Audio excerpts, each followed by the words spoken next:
están? Bienvenidos en estas jornadas especiales de día viernes. Vamos a hacerlo igual como lo hicimos la semana pasada, 1 a 1. ¿Primero usted o primero yo? No, yo siempre tengo que disparar primero. Sí, en todo caso mejor. Ya, Sí.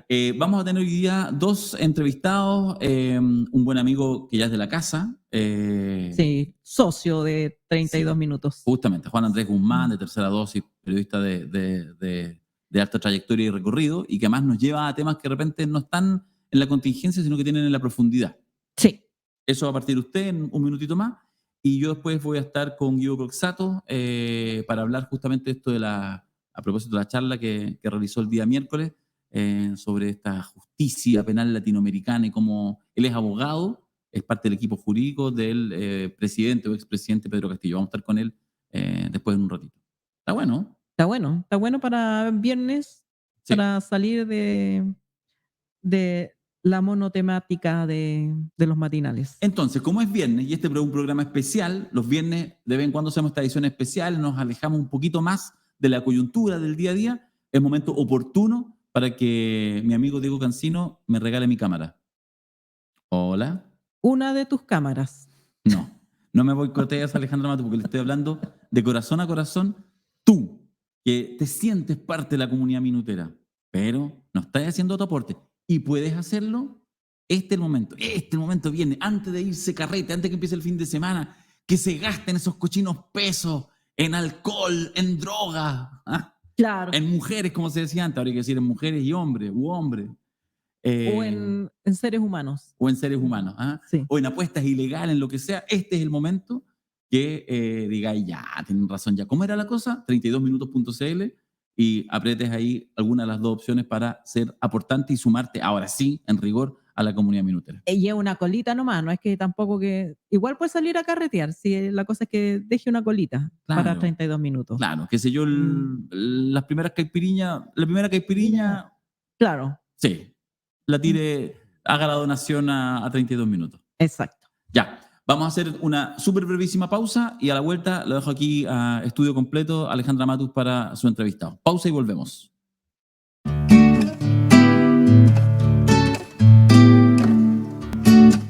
Memorias. Las huellas de un caminante en el país del norte.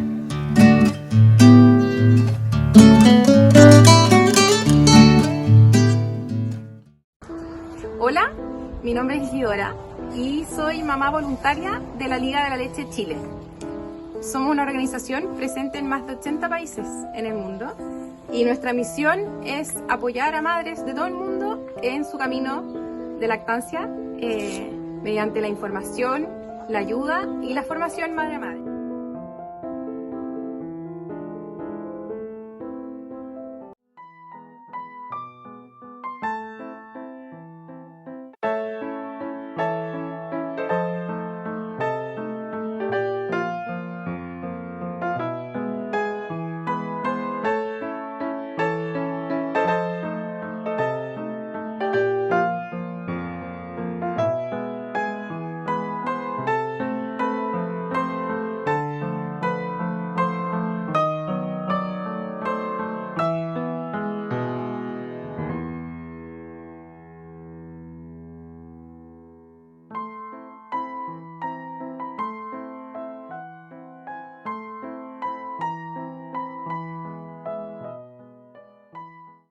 Buen viernes para todos y todas. Estamos con nuestro querido Juan Andrés Guzmán, periodista, candidato a doctor en ciencia política y integrante de Tercera Dosis, que nos ayuda a pensar sobre las decisiones públicas que debemos tomar cotidianamente en democracia.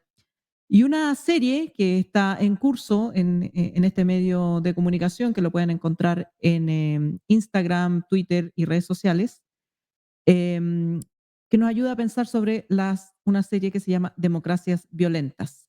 En este contexto, Tercera Dosis entrevistó a Michelle Bonner, doctora en ciencia política, que nos habla de algo que pocas veces miramos, que es la capacidad comunicacional de las policías, en particular de carabineros. ¿Cómo estás, Juan Andrés? Hola Alejandra. Oye, esa presentación asusta, ¿ah? Que un periodista que ayuda a pensar la política pública. No soy ese, no. Pero voy a hacer lo posible. Sí, O pues al revés, hicimos, cuando uno le dicen eso, dice, ¿de verdad? Ah, de ¿tan verdad, mal estamos? claro. Ya. Mira, Esperen. entro al tiro al grano. Sí, efectivamente entrevistamos en tercera dosis, el medio que tenemos en conjunto, a Michelle Bonner como parte de la serie Democracias Violentas que estamos desarrollando con los investigadores de Biodemos. Eh, y habla justamente de cómo las policías influyen en la discusión pública sobre el delito, pero también habla de los medios. ¿Ah? Y yo creo que está bien conectado con lo que ha pasado esta semana con las críticas del presidente a los medios y la reacción de los medios sobre las críticas al presidente. Yo creo que da vueltas en torno a eso. ¿Hay algo específico que quieras preguntarme? Sí, hay algo muy específico. Vamos a partir primero.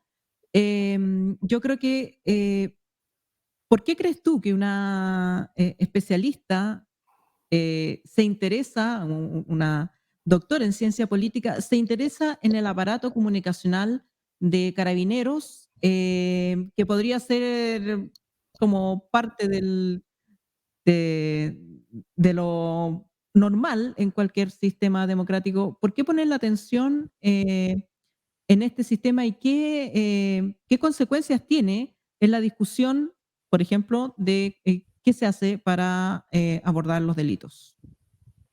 Mira, eso es uno de los temas que le preguntamos a Michelle. La entrevista le hice con Alejandra Luneque, investigadora también de Biodemo, y ella empieza a preocuparse de la prensa porque su primer interés es cómo desarrollar políticas eh, policiales y judiciales que logren controlar el crimen y también controlar la violencia policial. Ella estudia los casos chilenos y argentinos, con altos niveles de violencia policial desde la dictadura en adelante. Pero tratando de entender por qué esas políticas no se llevan adelante o son muy difíciles de llevarse adelante, ella llega a el tema de las comunicaciones. Dice, empecé a toparme una y otra vez con que los medios entorpecen este desarrollo de políticas que son formas de controlar el delito también. Y entonces, y le interesa particularmente Carabineros porque el Departamento de Comunicaciones de Carabineros, en la historia que ella construye, se empieza a estructurar bien potentemente a partir del caso de los degollados, para cambiar la imagen de Carabineros. Y ellos entran entonces en la democracia con un equipo de comunicaciones que fue formado por periodistas que venían de la tercera y formando a oficiales para hacer comunicaciones, para dialogar con los medios sobre los temas policiales. Y cuando ella hace la investigación en 2015, hay unas 60 personas trabajando en ese departamento. Ella dice, las policías normalmente tienen departamentos de comunicaciones, pero no tan grandes.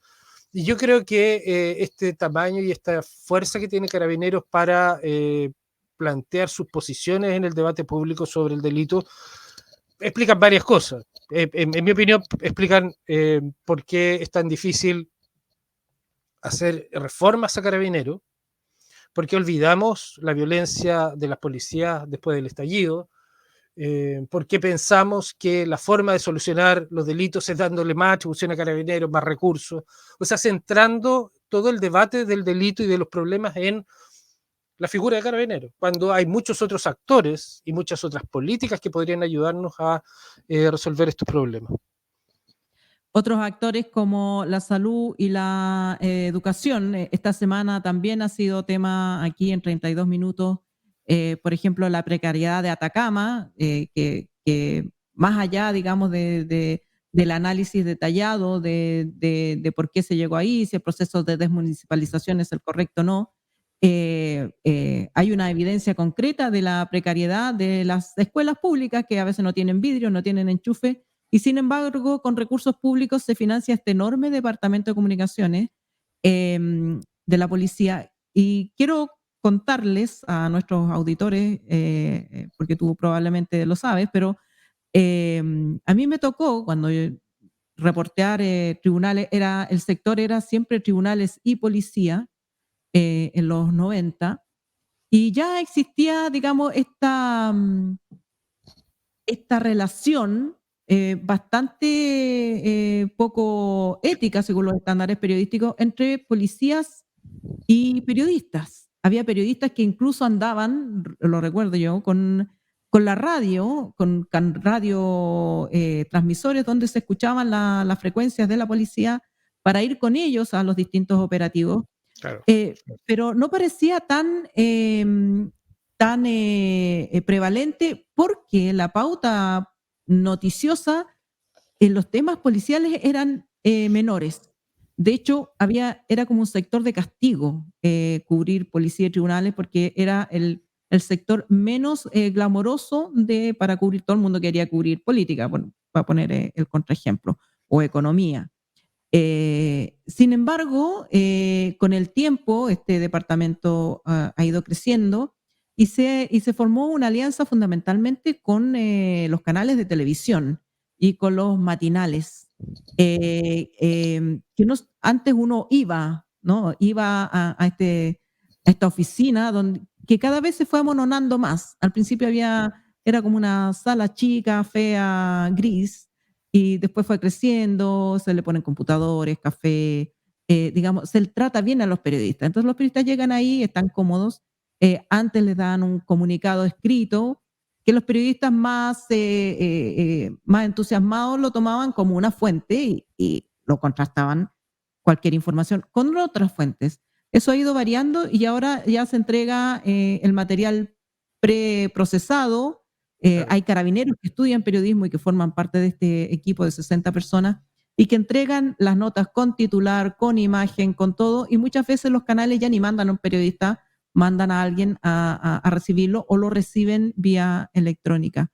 Claro. En un contexto donde la pauta policial reemplazó al deporte como noticia 1 en todos los noticiarios y se toma normalmente los matinales. ¿Qué influencia tiene esta, digamos, sobredimensión de lo policial como parte de la pauta periodística y de la relación que se da entre los medios y este departamento de comunicaciones? Claro, ese es uno de los temas al que le hinca el diente Michelle Bonner en su libro. Es el tema, uno de los temas centrales, porque ella aborda el trabajo periodístico bastante críticamente. No se compra esto de que el periodismo es simplemente el mensajero de lo que está pasando en la sociedad. Entiende y trata de explicar, y tampoco se compra la hipótesis de los complots, porque en general la política piensa que el trabajo de los medios, cuando hay gobiernos de izquierda, por ejemplo, como ahora, no sé, se ponen de acuerdo los dueños de los medios para poner muchos delitos en la agenda y así destruir la imagen del gobierno. Ella busca una explicación que es mucho más de fondo que solo ideológica o de complot. Y ella entiende que la posición de los medios es lo que ella logra explicar a través de los datos que recaba, es que la forma en que trabajan los medios tiene que ver con el negocio, con razones de negocio. El punto aquí es el siguiente: cuando tú tienes un departamento como el de Carabineros que te provee de todo, los costos de las noticias policiales se bajan, se reducen enormemente. Y se reduce eso y la noticia policial además es una de las noticias de la agenda pública que más dramatismo tiene, que permite capturar más audiencias. Entonces tienes el negocio hecho. No tienes costos o tienes muy pocos costos y porque la noticia te la da casi la policía entera, tú después vas a buscar las víctimas, si es que, y es una noticia que si tú la subes tiene 2 minutos, 3 minutos de alto rating. Entonces aquí es donde viene el problema que le interesa a Michelle Bonner. Cuando tú emites noticias, le das de crimen, le das la sensación al espectador de que eso es lo más importante que pasa en la sociedad. El espectador no piensa que está viendo tantas noticias de crimen porque es la forma más barata que tiene el medio de capturar audiencia. ¿Cachai? cree que eso O es lo que porque, pasa. Hay muchos otros grandes temas que pasan en la sociedad, pero que son más caros de reportear. Por ejemplo, temas con morbo o que podrían tener alta audiencia, podrían ser, qué sé yo, la forma en que los millonarios evaden impuestos. Lo sé yo porque yo he investigado eso. Pero eso es claro. carísimo de investigar. Te puede demorar un año en hacer eso. Y No además se publica necesita eso. claro, Perdona, necesita un departamento legal bien robusto para hacer frente a las querellas que te van a llegar. Cubrir, por supuesto. hacer noticias sobre personas que cometen delitos, normalmente pobres, sin aparatos de defensa que puedan quejarse de la manera en que son tratados, es gratis, pues, no Claro. tiene fricción legal. Y la autoridad, en este caso, Servicio de Impuestos Internos, no te da la papa en la boca, digamos, no te prepara un video con cómo lo hicieron los abogados, no sé, de Piñera Barros para hacer su operaciones. Eso tenés que ir tú paso a paso, es carísimo. Entonces, cuando tú llenas la pauta noticiosa de los diarios y de los medios con noticias que son baratas y que son delictuales, lo que generas en el fondo, o sea, generas lucas para los medios fantásticos, es muy bajo costo, pero genera un problema público, y que es que la gente cree que eso es lo que está pasando en Chile, y por lo tanto, como lo que la imagen que das es que está todo desbordado, no es que no esté pasando, ¿cachai? Es que te dedicas a buscar eso, pero como tiene la imagen de que está todo desbordado, entonces lo que necesitas es más policía, porque además son coberturas policiales. El video que te pasa Carabineros muestra que Carabineros es muy importante para el control del delito. Y no Claro. dice habría que preocuparse de los profesores, habría que preocuparse del tema de salud. Entonces es un círculo vicioso. Y el lector, y eso es lo que básicamente plantea Michel Bonner ahí, es que el telespectador y el lector quedan con la sensación de que que estamos desbordados y que hay que ir y poner más policías o darle más atribuciones. Y empieza a circular. Cuando el problema que tiene es que está viendo mucho porque es una forma de negocio de los medios, que es muy barato. ¿Cachai? Entonces, Bueno, y que pasa a ser que uno lo ve en distintas dimensiones. Por ejemplo, cuando hay una tragedia, como hubo inundaciones en el invierno en Chile, el medio intenta continuar con esta cobertura más allá de si el hecho ha disminuido o aumentado, poniendo, por ejemplo, a periodistas arriba de un charco cuando todo alrededor ya está seco porque es lo claro, que rinde y tal como tú dices, es barato. En el caso de la policía, no solo es barato, si lo miramos bien, está subvencionado por el Estado. O sea, porque los carabineros no son una empresa privada, se financian con recursos del Estado. claro, Usan a los medios para aumentar esa demanda de más policía y por lo tanto ganar una porción mayor de esos propios recursos del Estado. ¿Por qué esto es malo para la democracia o para el desarrollo de las políticas públicas respecto de la delincuencia? Cualquier político te diría cualquier otra política que no sea más policías, más justicia o cárceles, no tiene votos. claro. Es que yo creo que ahí está el kit de una serie como esta, o por lo menos de esta primera parte de la serie, que tiene que ver con que ojalá el lector entienda y los espectadores entiendan que cuando estamos promoviendo políticas punitivas, estamos acelerándonos hacia un abismo. No hay ejemplos, en Latinoamérica al menos, de políticas punitivas como más cárcel, más sanciones más largas, más policías con más atribuciones que logren terminar con el crimen. El crimen no es un problema de falta de policías. Eh, Peor aún, y en eso yo quiero remitirnos a la primera entrevista con la que abrimos esta serie, que es Benjamin Lessing. Los Claro. casos que él muestra indican que cuando tú metes más gente a la cárcel, más jóvenes a las cárceles, masivamente para satisfacer la necesidad de castigo, de mano dura, estás llevando a una juventud entera a las manos de las organizaciones criminales. Tren de Aragua y muchos movimientos y muchas organizaciones criminales brasileñas se crean adentro de la cárcel. Entonces, eh, eh, el problema central acá que muestra Michelle es que los medios, por hacer un negocio, no es que quieran punitivismo, pero por hacer un negocio que tiene que ver con elegir noticias que se venden más rápido y que son más baratas, empiezan a instalar en la sociedad la idea de que la solución es punitiva. Y ese resultado nos va a llevar al desastre. Eso es muy importante tenerlo claro.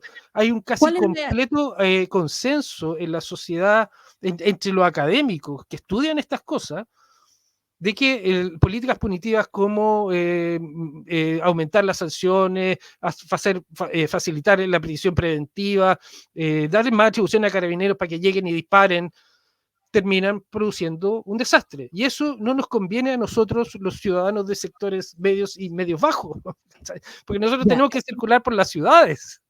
A lo mejor le conviene al que vive en Vitacura y puede pagarse guardia, pero si usted tiene que circular por la ciudad, no le conviene una ciudad violenta.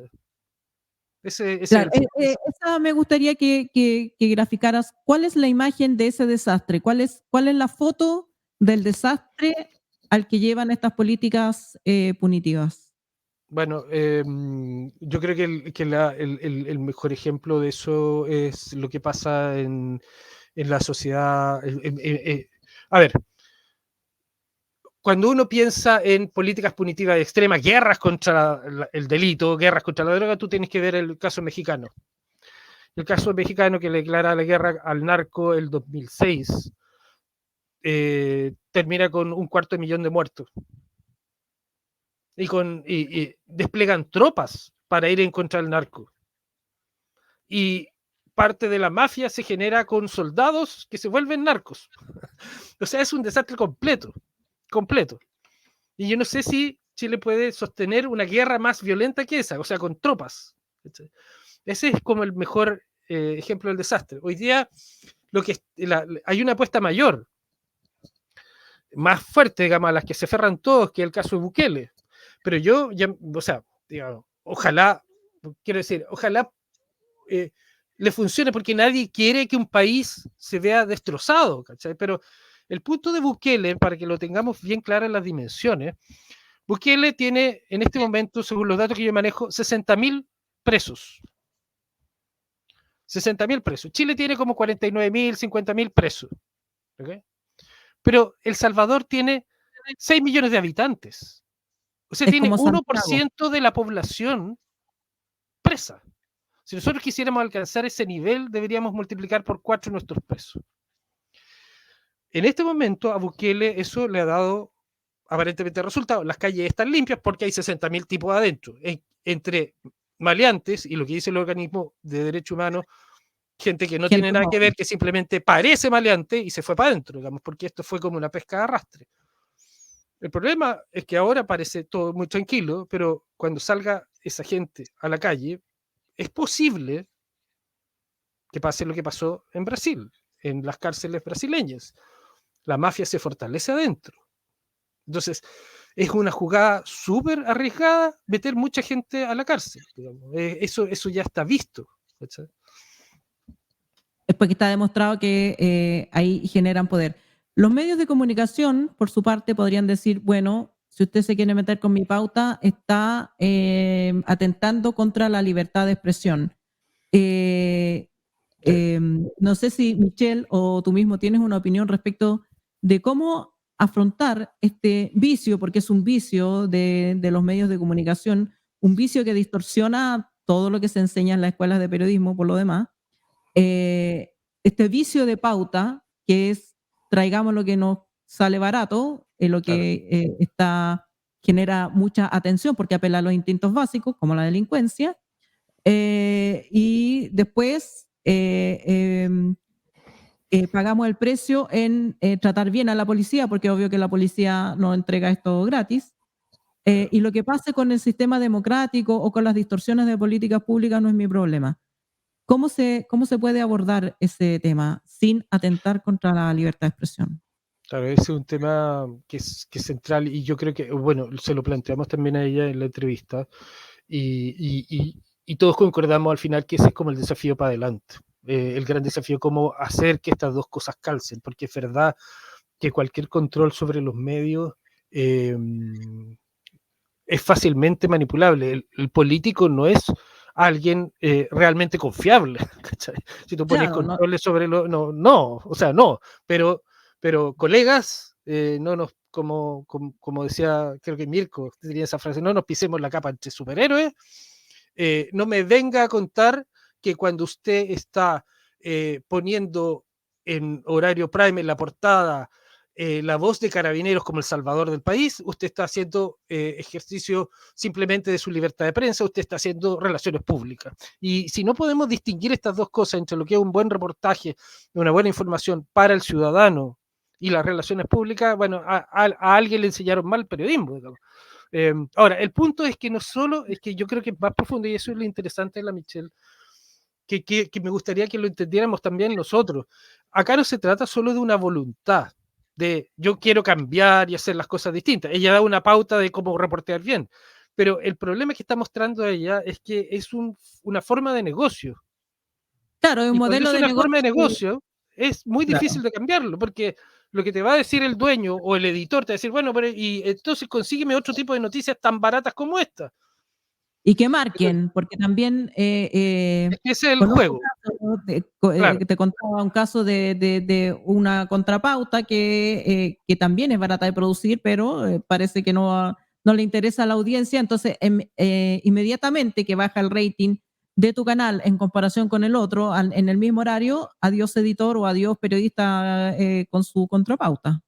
Es que, bueno, entonces el problema, bueno, si lo empezamos a sincerar, el problema no es de libertad de prensa, sino de modelo de negocio. Bueno, y Claro. si lo pensamos en esos términos, ¿no habrá algún otro modelo de negocio que permita una libertad de prensa que ayude a resolver los problemas? Porque ese es el otro problema respecto del delito, que la consecuencia de este modelo de negocio es fomentar políticas que no funcionan. Y al final, el periodista que está fomentando, los periodistas de 13 que están anunciando los paramerinarcos, ¿ah? Ese periodista, si esto sigue así, va a ser cogoteado porque la idea del más punitivismo no, va a caer sobre la gente que anda en la calle. Ese es lo lógico. Entonces, el problema si lo entendemos como un problema de modelo de negocio y no de libertad de expresión, de estar matando al mensajero, bueno, empecemos a buscar otro modelo de negocio que permitan hacer bien la pega. En el libro de ella, ella cita el caso, hace una comparación que es interesante entre cómo un delito bien especialmente horroroso que fue el asesinato de un niño cometido por otros niños, bien famoso. Nosotros conocimos la versión Sí, inglesa de ese crimen, pero al mismo sí. tiempo o tiempo después ocurrió lo mismo en Noruega y uno no conoce el caso noruego porque el modelo periodístico noruego es distinto. El modelo inglés, todos los medios se agolparon sobre esta cuestión y se transformó en los niños malos que matan a otros niños, en aumento de las Bajemos, sanciones para los bajemos la menores. edad de, ¿Perdón? bajemos la edad de discernimiento. Exactamente. Bajemos la edad Claro. de discernimiento y políticos punitivos diciendo sí, hay que mano dura contra los niños. Y fue un desastre para los niños, que eran niños al final, se tuvieron que ir de Inglaterra, digamos, no había forma en que pudieran rehacer la vida. En el caso noruego, se tomó como un tema de salud mental. La noticia duró súper poco en la pauta, ¿cachai? Porque se trató como un Claro. tema de salud mental que es probablemente el foco. No pasa que todos los niños andan matando, aquí ha pasado algo, digamos. Pero no podéis Claro. tratarlo de esa manera, bajándole los decibelios, si abriendo el noticiario 10 días seguidos con eso, tenéis más publicidad. ¿Cachai? O sea, ahora, ¿cómo lo hacen los noruegos? Bueno, tienen financiamiento para hacer investigaciones periodísticas. Financiamiento público para hacer investigaciones periodísticas. Financiamiento. Entonces, el periodista se puede parar y decirle a su colega, oye, ¿qué eres picante con esa nota? Los paramerinarcos, qué cosa más Qué picante. cosa más ¿Cómo ordinaria. podéis llamarte? ¿Por qué? Porque yo puedo tengo financiamiento para poder hacer una investigación de verdad, ¿cachai? Claro. Pero claro, entonces es un modelo de negocio, no de libertad de Bueno, expresión, eh, ¿cachai? modelos de negocios que causan daños colaterales de los cuales deberían hacerse cargo aún en un modelo capitalista. Muchas gracias, Juan Muchas Andrés. gracias a ustedes por el Volveremos espacio. a hablar de los interesantes temas que estamos haciendo en tercera dosis sin financiamiento público. Sí, esa es la parte triste. Nos vamos a una pausa y aunque Darío no tenía fe, les voy a decir que viene Darío. Darío no tenía fe que yo recordara esto, pero lo recordé. Así que después de la pausa, Darío viene con otra interesante entrevista para este viernes para pensar con un cafecito o con lo que usted quiera beber. Gracias.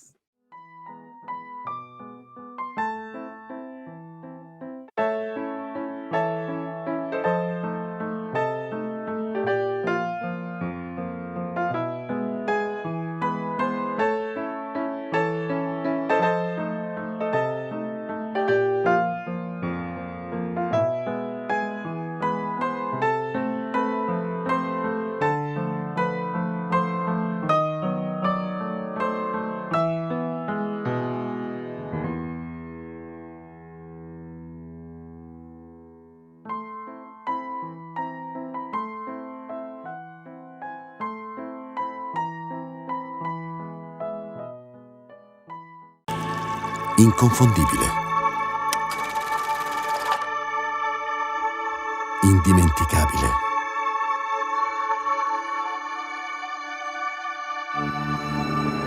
E il nostro caffè oggi riparte, portandoci a scoprire nuove parti del mondo.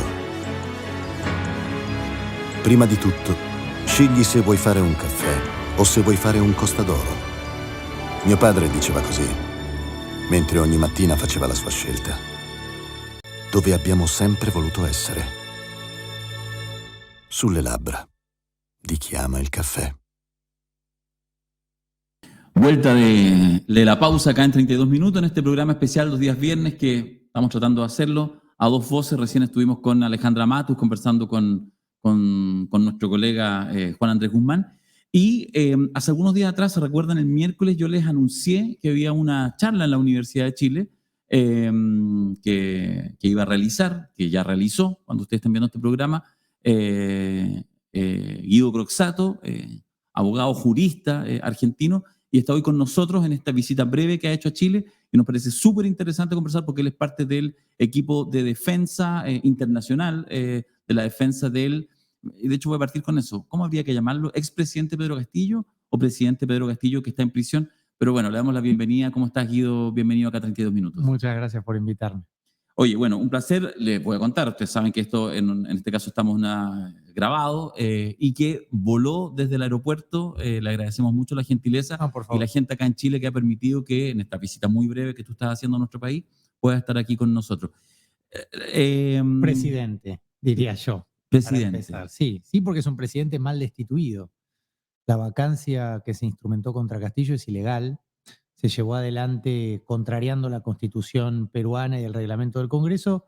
Y hasta donde yo sé, para los que estudiamos Derecho, cuando se lleva adelante algo violando el debido proceso, por ejemplo, en materia probatoria, la teoría del árbol del fruto prohibido, se tiene que retrotraer la situación de mínima, máxima, tratándose de un presidente que encarna la voluntad popular, hasta antes de esa ilegalidad. Es decir, la vacancia contra Castillo es nula porque se llevó adelante violando la Constitución. Eso es todo, ni más ni menos. Parece poco, pero significa mucho.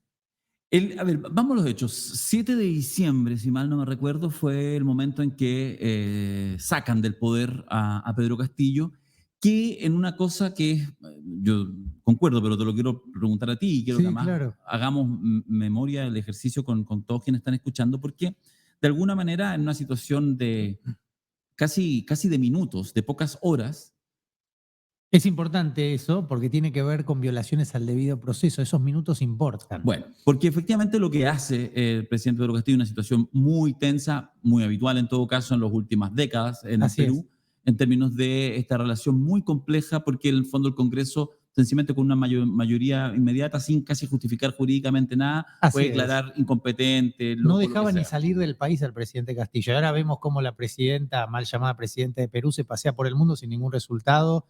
Hace pocos días acaba de renunciar la canciller de Perú y el embajador de Perú en Estados Unidos por el desplante y el papelón que hicieron hace unos días en Estados Unidos. Ya vamos a eso, la situación con Biden, el tema Sí. internacional, que además toca, y ustedes lo habrán visto, incluso de manera bastante, puede ser anecdótica, pero bastante fuerte y particular, al presidente de Chile, Gabriel Boric. Pero déjame todavía retrotraerme, porque lo Sí. que sucede entonces ese día es que Castillo, y lo voy a hacer de abogado del diablo para estos Sí, efectos, tranquilo. anuncia el cese del Congreso, anuncia el cierre y por lo tanto, en una articulación, insisto, de muy pocos minutos, dice, hoy aquí hay un intento de autogolpe y por lo tanto actúa, digamos, las fuerzas, otras instituciones, y ese día termina Pedro Castillo preso y fuera del poder. Sin juicio político. Ya, pero por lo tanto, cuando uno mira las noticias internacionales, lo que se dice, bueno, intentó dar un autogolpe y se lo impidieron, porque si no actuaban la institucionalidad, si no lo metían preso, si no lo sacaban del gobierno, iba a ser quizás un segundo Fujimori. Entonces te quiero hacer esa pregunta, ¿cómo lo ves tú? ¿En qué sentido esto, evidentemente, desde tu perspectiva, no es cierto? Bueno, yo cuando lo vi a Castillo, él me dijo algo que me marcó mucho, fue que el golpe no empezó el 7 de diciembre, empezó el primer día de su gobierno. De hecho, para contarle a los que nos están escuchando, es interesante el proceso porque tampoco es tan largo. Primero, no querían reconocer los votos de los indígenas del sur. Decían que los indios no sabían votar, decían los fujimoristas. Keiko Fujimori, la hija del ex dictador, contrató estudios jurídicos en Lima para impugnar la legalidad de los votos. Y decían, los indios no saben votar. Entonces, primero, no querían que asumiera. Una vez que asumió, sobre todo gracias a la integridad del magistrado Arenas, lo quiero, insisto, y no tengo ni idea cuál es su adscripción partidaria, si la tiene, pero con ser serio alcanza. Yo tampoco, yo vengo más bien de la democracia cristiana, hasta de la derecha, te diría, pero tengo muy claro que se violó el debido proceso en la institución de Castillo y por eso lo defiendo. Ahora, esto hay que explicárselo a la ciudadanía porque si uno no es claro en la explicación política y jurídica, no transcribe bien los hechos, se genera una ensalada y en general a río revuelto, ¿no? Ganancia de pescadores, como decimos en Buenos Aires, que no son los indios ni el pueblo bajo que defiende a Castillo, los pescadores de Perú son otros, ¿no? Los dueños de la caña son siempre los mismos, de hecho es un país empobrecido y rico, como dice siempre Pedro Castillo. De hecho, hubo un montón de gente que salió a protestar tras su destitución y fueron asesinados directamente y no hay ningún responsable, no hay nadie preso. Castillo, por dar un discurso, está preso, gente que mató a mansalva está libre. Es decir, eso te va marcando un poco la pauta de cómo se tiene que leer la situación en Perú. Una vez que asume, a Castillo no lo dejaron nunca gobernar. Por eso hay un comunicado de las cancillerías de México, Colombia, Argentina y Bolivia, el mismo 7 u 8 de diciembre, cuestionando el hostigamiento antidemocrático contra Pedro Castillo. ¿Y esto qué significa? Que hay que entender la dinámica propia del país. Pero yo le quiero poner algún ejemplo claro a la gente que nos está escuchando. Castillo lo había convocado el presidente de México, o más aún, la presidenta, la usurpadora del gobierno de Perú fue a ver al Papa. El Papa no la recibió, se sacó una foto de protocolo y después la recibió una segunda línea del Vaticano. Ahora, es interesante porque ella se autoinvitó al Vaticano, pero cuando el Papa invitó a Pedro Castillo al Vaticano, el Congreso no lo dejó salir del país. No querían que un cholo fuera la cara de Perú en el mundo. Cada vez que Castillo, siendo presidente electo, constitucional, no lo dejaban ni salir del país. Porque necesitaba la autorización del Congreso. Necesita la autorización del Congreso. Y yo le pregunto a la gente que nos está escuchando, ¿cómo puede ser que ahora una persona que usurpa indebidamente el poder, que mató a 75 personas, que mandó tanques a la universidad pública, que promueve la censura, que persigue a Hildebrand, que es uno de los pocos periodistas serios que hay en Perú, esta persona sí le dan el permiso para salir a todos lados? Pero ni con ese permiso logran cambiar la imagen. Por eso Biden el otro día no la recibió, lo cual fue un golpe durísimo para esta dictadura en Perú. Porque el único apoyo que tenían en el continente, prácticamente sacando el curioso ejemplo de Chile, era Estados Unidos. Porque Dina Boluarte fue a esta iniciativa hace algunos días atrás de Estados Unidos de la... Pero fíjate con quiénes se expuso, con Lasso en Ecuador, de Ecuador, Boric y Boluarte. Bueno, porque efectivamente... No ibas a ver a nadie de México, ni de Colombia, ni de Argentina sentado en esa mesa. Sí, bueno, contextualicemos que efectivamente en la visita, en la presencia en territorio norteamericano, Gabriel Boric se reunió justamente con su homóloga, en este caso Dina Boluarte, presidenta de facto. Sí. Claro, acá. Y eso gatilló entiendo que la carta es muy reciente, es de hace una semana atrás, menos de una semana, de puño y letra. Sí, es una carta manuscrita de Castillo. Sí, con una caligrafía preciosa para quienes escribe han podido muy ver. bien, por eso a mí me da gracia que la gente en Perú dice, digamos, los detractores racistas, Dicen que Castillo era un ignorante. Yo los desafío a ver si pueden escribir lo que escribe Castillo. Bueno, hizo una carta dirigida a el presidente Gabriel Boric, Sí. que se entregó, entiéndose, el día martes, por... Sí, el equipo jurídico se lo hizo, lo- se le acercó al presidente. lo envió, digamos, la dejó en la oficina aparte de la moneda, y es una carta durísima, de puño y letra, como decimos del Es la más dura que yo entregué. Sí, y donde habla que, donde califica que Gabriel Boric tiene las manos manchadas de sangre por haber legitimado en esta reunión a Dina Boluarte. Creo que lo que le duele, como me duele a mí, mira, te voy a poner un parangón. En Argentina le damos mucha importancia a los derechos humanos. Yo trabajé con Dual del Bueno en la Secretaría de Derechos Humanos y la política de memoria, verdad y justicia en la Argentina. De hecho, las abuelas de Plaza de Mayo estuvieron acá hace pocas semanas, igual que Baltasar Garzón. Baltasar Garzón, que fue quien intentó meter preso a Pinochet. Y yo me encontré con él en la Universidad de Lanús junto a Pierre Sané, que ahora dirige la UNESCO, pero en ese momento con Garzón, Sané era el director de Amnistía Internacional en Londres y juntos intentaron procesar a Pinochet y yo me crucé con los dos en Lanús y el único libro que tengo tiene un prólogo de Guzmán Tapia, que es el juez chileno que quiso procesar a Pinochet, Sí, Juan Guzmán. que me dijo en su casa por acá, no me acuerdo en qué barrio, no sé si Providencia o Las Condes, donde me dijo el mérito que tienen ustedes es que Videla murió preso. Me acuerdo que me dijo, es el honor que tienen ustedes en la política de derechos humanos de Argentina. Bueno, viene Todorov, un ensayista búlgaro que se dedicó a temas de la memoria, y viene a la Argentina, hace un paseo de unas pocas horas, que fue un de tortura, de la detención Armada. y secuestro en Argentina, y escribe una nota muy crítica a la política de derechos humanos. Entonces eso a nosotros nos molestó particularmente, porque una cosa es que te cuestione la derecha, por ejemplo el fujimorismo. A mí que me cuestione el fujimorismo, como me dijo López Obrador. El Congreso peruano acaba de declarar persona no grata a López Obrador, pero es un honor para el presidente mexicano. Claro. Por eso es tan sorprendente lo que hace el presidente chileno en nombre de las mismas banderas. Esta es la contradicción. La crítica de Todorov nos molestó y yo le estoy escribiendo un libro en respuesta porque que me había pedido el secretario de Derechos Humanos, que ya falleció, Eduardo Dual del Bueno, porque efectivamente Todorov era parte del mismo barco de los derechos humanos, la otredad, la conquista de América y el problema del otro. Es un tipo consciente, sabe de lo que está hablando Todorov. Por eso su crítica a la política de derechos humanos de Argentina a nosotros nos llamó especialmente la atención. Que hoy los genocidas que están del lado de Milei, que reivindican abiertamente la dictadura, como Villarruel, o como Milei mismo, que en un debate presidencial citó a Macera, digamos, yo no me los tomo en cuenta, son directamente los cómplices del terrorismo de Estado que han secuestrado y asesinado a miles de personas en la Argentina. Todavía hay chicos que no conocen su identidad, va, gente de mi edad, que no sabe quiénes son todavía porque no han sido recuperados por la democracia, por la sociedad y por sus familias. Bueno, lo mismo te diría que para mí la crítica de Todorov a la política de derechos humanos de Argentina, que es errática, creo que es superficial y apresurada, él se excusa de todas maneras en la columna que escribe en La Nación, justamente, un periódico de derecha de la Argentina, sería como el Mercurio de Chile o el Comercio de Perú. La crítica de Todorov, que luego publica en El País de España, es una analogía en mi cabeza como abogado que está trabajando en las dos causas, con la actitud del presidente chileno, a quien yo no conozco, pero sí conozco, o conocí en la Florida, por ejemplo, a Camila Vallejo, cuando fui becario de la UEA acá en Chile hace muchos años. En la Sí, Universidad tú viviste Católica. acá en Chile el 2015-2016. Claro, estuve con una beca de la UEA en la Universidad Católica y me trataron muy bien. Vine muchas veces a Chile. También estuve con la Fundación Adenauer hace muchos años. La segunda etapa de la preselección fue acá en Santiago, que fue la primera vez que vine, después vine con una beca de la UEA. Es un país que conozco y quiero mucho. Y conocí a Camila, tuvimos un debate en la sede del Partido Comunista en la Florida. Fuimos hasta ahí, firmamos una nota que está en 23, que era Política y Rebelión, creo, o algo así la titularon, y Camila estaba muy seria, y el único momento en el que le saqué una sonrisa fue cuando los dos criticamos a Vargas Llosa. Fue el único momento donde Camila sonrió. Bueno, verlos ahora, haciendo una lectura tan torpe de lo que pasa en Perú, tan obsecuente, yo puedo entender que no conozcan derecho procesal, no tenés por qué saber que se violó la Constitución peruana o el reglamento del Congreso.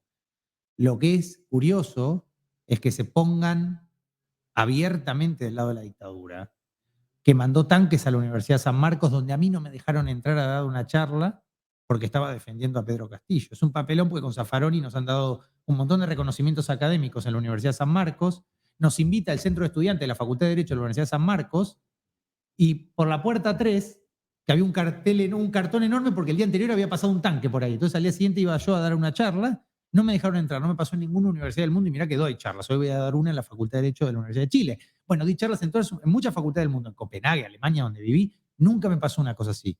Lo más parecido a una dictadura que yo viví, yo Guido Croxatto, es lo que pasa hoy en Perú.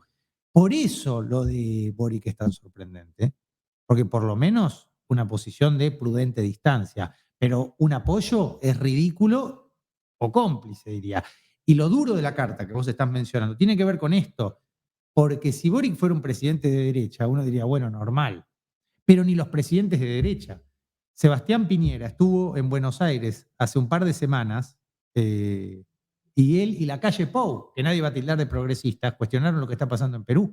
Entonces yo ya no tengo coordenadas ideológicas para entender lo que está pasando. Lo que tú planteas es la calle Pou, presidente del Uruguay, mencionabas recién que Biden no recibe a Dina Boluarte, es decir, hay un planteamiento, nos cuentas una escena en la cual parte importante de la comunidad internacional no se reúne, al menos toma distancia, no es que cortan relaciones diplomáticas, pero... Algunos cortan relaciones diplomáticas, México cortó, Colombia cortó, o sea, yo tengo los tenues con los que Boric se puede identificar. Los casos obvios son el presidente de México, Andrés Manuel López Obrador, que es un líder notable, Gustavo Petro, el presidente de Colombia, con quien estuve, otro líder notable, Evo Morales y Arce, que tienen una interna en Bolivia, pero en este tema, en este único tema están los dos de acuerdo, y yo estuve con los dos, en ciudades diferentes. En La Paz, en Casa Grande, estuve con Arce, después me tomé un avión a Santa Cruz de la Sierra y me encontré con Evo. Es uno de los pocos temas donde los bolivianos coinciden, en que Castillo es una víctima de la derecha y del racismo. Lo mismo que dice el presidente de México.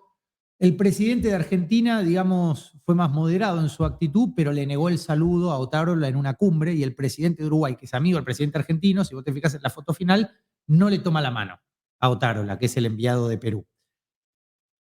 Gustavo Petro fue muy claro en una cumbre de la OEA, dijo directamente: acá falta un presidente. Pero además te voy a mencionar otros países que vos decís no tenían protagonismo en esta discusión. Si vos te fijás en una reunión, creo que fue el Consejo de Derechos Humanos de la ONU, el embajador de República Dominicana, sentado al lado del de Perú, le llama la atención por no respetar los derechos humanos en su país. Entonces ya se está volviendo una cuestión demasiado obvia. El presidente de Estados Unidos, yo no sé hace 6 meses si hubiera tomado esta posición, pero que no reciba a Boluarte en Estados Unidos es muy fuerte. Ahora, yo en el avión hace un rato pensaba, el Papa no la recibió a Boluarte, y el Papa tiene obviamente una orientación católica. Biden también. De repente hay algunas coordenadas. El Partido Demócrata tiene un sector, con Alexandra Ocasio-Cortez, más comprometido. Yo he enviado cartas. Le hemos manifestado nuestra preocupación a Blinken también sobre los derechos humanos en Perú.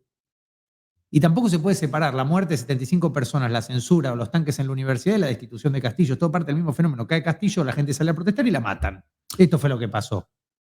Mencionabas tú a Zaffaroni, que sepa la gente, se refiere a Eugenio Zaffaroni, gran jurista sobre los 80 años, argentino, en fin, ha tenido todas las responsabilidades habidas y por haber en el sistema judicial argentino. Sí. Y hoy, de alguna manera, él es quien encabeza, además con su prestigio, su conocimiento, esta defensa internacional de la cual tú eres parte, digamos, relevante. ¿Por qué no nos cuentas un poco en qué consiste, en qué están haciendo? Porque, por supuesto, Pedro Castillo también tiene sus abogados en el Perú, pero se entiende, sácame mi error, que efectivamente ustedes no es que se suman a esto como quien en realidad los contrataron, así como es mi cliente, como yo atiendo a cualquier gente. No, hay una perspectiva de carácter político, ideológico, una mirada justamente del derecho internacional, de la América Latina y de los procesos de transformación que dicen, mira, lo de Pedro Castillo no es una cosa cualquiera, sino que se enmarca, quizás, te lo pregunto, en algunas nuevas formas de impedir el ascenso de fuerzas transformadoras y progresistas. Fundamental y muy bien hecha la observación y la pregunta. Hace unos meses me hizo una entrevista Rafael Correa, el expresidente del Ecuador. El expresidente de Ecuador, estuvimos una hora hablando y yo considero que Correa, tal vez por su propio conflicto en Ecuador con los indígenas de Ecuador, no logra entender el indigenismo peruano.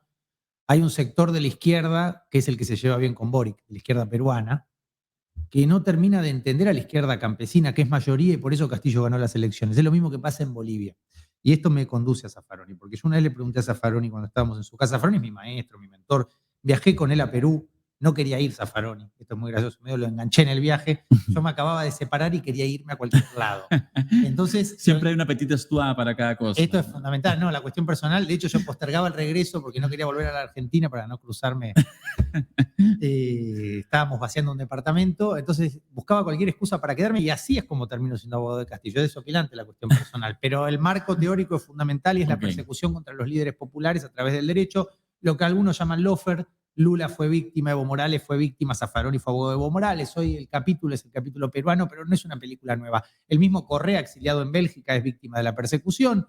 Lo de Lula, ni hablar, también pasó con Lugo, pasa con el peronismo en la Argentina. Es decir, es una película que ya conocemos los abogados demasiado bien. Porque siempre se criminaliza a los líderes de izquierda, a los líderes que reivindican la soberanía de los recursos naturales de su país. Y Castillo quería nacionalizar todos los recursos de Perú. No quería renovar las concesiones de Fujimori y quería una nueva constitución, que es lo que le menciona la carta. Es muy interesante la carta. Yo espero que algún medio se anime a publicarla, porque es muy interesante el final de la carta de Castillo. La verdad que a mí me sorprende la gente que dice que Castillo no sabía gobernar. Yo desafío a los peruanos que lo critican a Castillo a que escriban una carta como la que le escribió él al presidente chileno. Con Zaffaroni lo que entendemos es que con Zaffaroni lo tenemos muy claro, por eso no dudamos ni un segundo en defenderlo a Castillo. Pero además cuando vos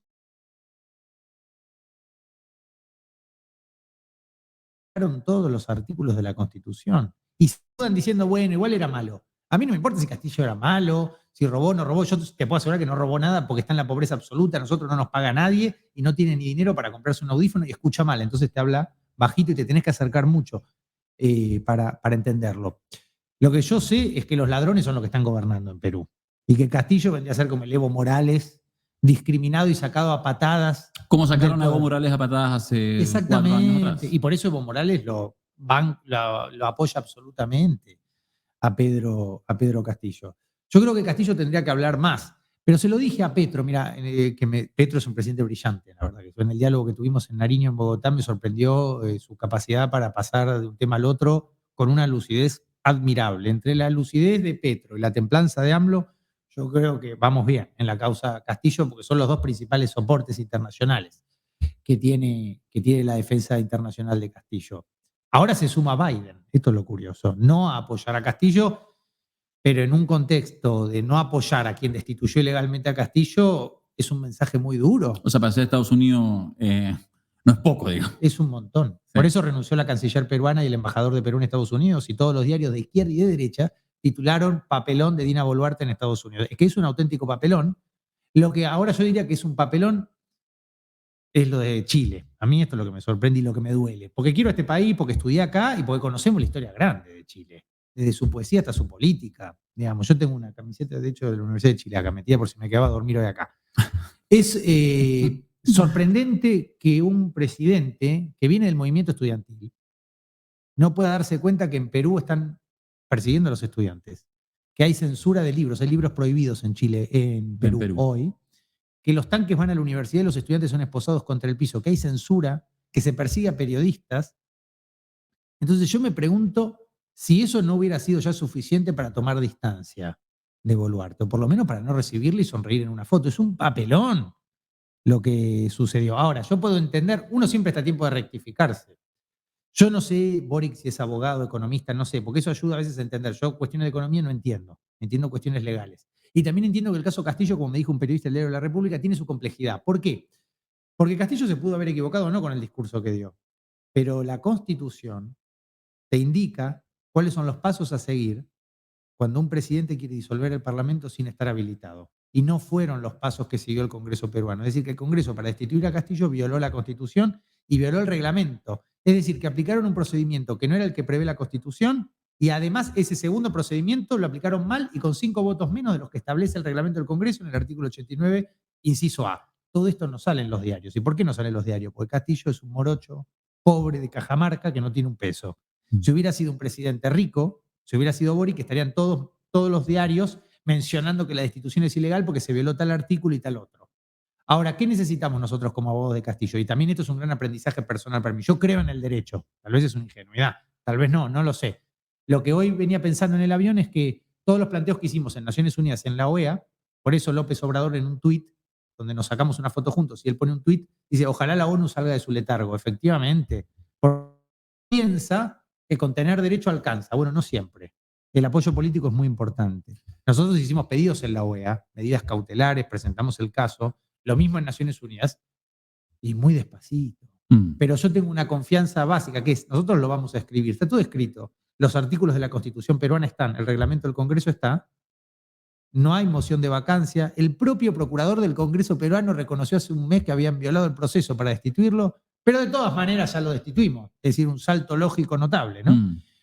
Una falacia, quiero decir. Con lo cual es evidente que es ilegal lo que pasó, pero como no hay Estado de Derecho en Perú, como la corrupción del Congreso es total, hay un 90% de desaprobación en la imagen del Congreso Sí. y la justicia no se anima a paso siguiente, es que nosotros tenemos que seguir haciendo movimientos internacionales para que haya más conciencia. Pero yo tengo fe que va a aparecer en algún momento como Guzmán Tapia o como los jueces en Argentina durante la dictadura, porque estos son los momentos, ¿no? Algún Estos son juez. los momentos importantes. Y ahora están todos escondidos abajo de la mesa.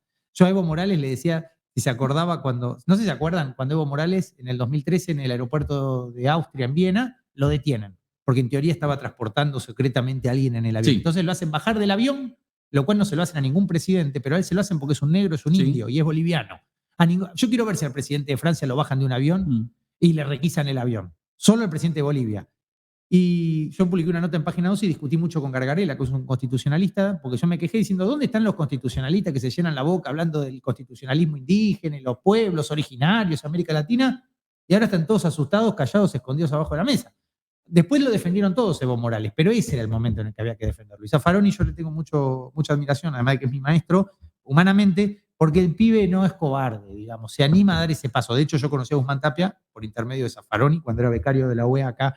Y ahora te diría que con Perú pasa. Yo estoy convencido que el final de la película es positivo, sobre todo para los pueblos, para el pueblo peruano, con Castillo o con alguien del grupo de Castillo que tenga una representación genuina, que es lo que no hay hoy en Perú. Hay un gobierno que no representa a nadie y que está haciendo negociados corruptos de espaldas a la sociedad. Por eso hasta Estados Unidos le suelta la mano. Te voy a hacer la última pregunta, nos queda un minuto. Antes de la pregunta, porque lo planteaste, ya está la carta completa que le escribe Pedro Castillo, Gabriel Boric, está disponible en el Pasquín Digital, 32minutos.cl, ahí pueden encontrar, ahí está la nota, así que no sabemos si se han hecho eco los grandes medios, pero al menos ahí pueden encontrar y pueden leerla completa porque de verdad es muy interesante y me parece que además abre un espacio, por supuesto, absolutamente opinable, pero hace una crítica frontal y eso en general en política es muy raro y en relaciones internacionales. Él es así, Castillo es así. Eso es lo interesante. Yo cuando le pregunté por el discurso, uno viene lucubrando tonterías, ¿no? Y cuando hablé con él me dijo, es lo que el pueblo me pedía. Y yo se lo dije a Correa en la entrevista.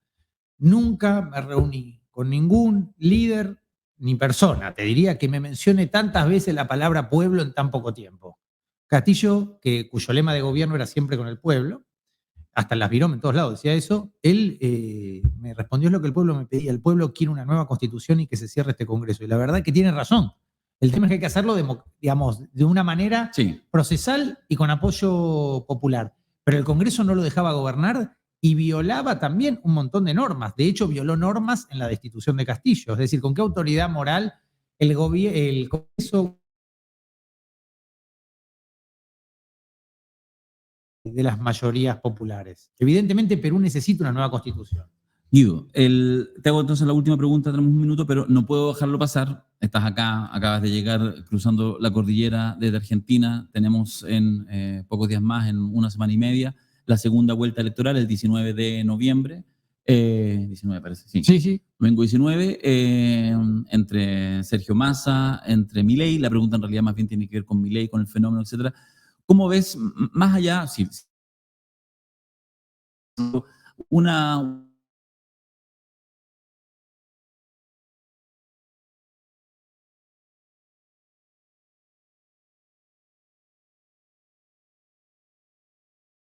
para superar a Trump y apareció Bolsonaro, parecía que nada era posible que pudiera superar a Bolsonaro y está Milei y ya uno dice, ¿es posible más degradación? Es otra muy buena pregunta. López Obrador me dijo algo en el Palacio de Gobierno que, bueno, me hizo pensar mucho porque es una gran persona, además de un gran líder político. Hablamos de algunas actitudes de algunos presidentes y él me mira y me dice, la moderación es lo que mata a la izquierda. Yo creo que tal vez la excesiva moderación en algunos aspectos de la Argentina y del gobierno argentino condujo a una reacción de ultraderecha, exacerbada, violenta, filonazi en algún punto, negacionista, que reivindica la dictadura, que apoya a Boluarte, igual que Boric. Ujú, Milei apoya a Boluarte. Pero Milei es lógico, lo que no es lógico es que la apoye Boric. mm, ¿Se entiende? mm.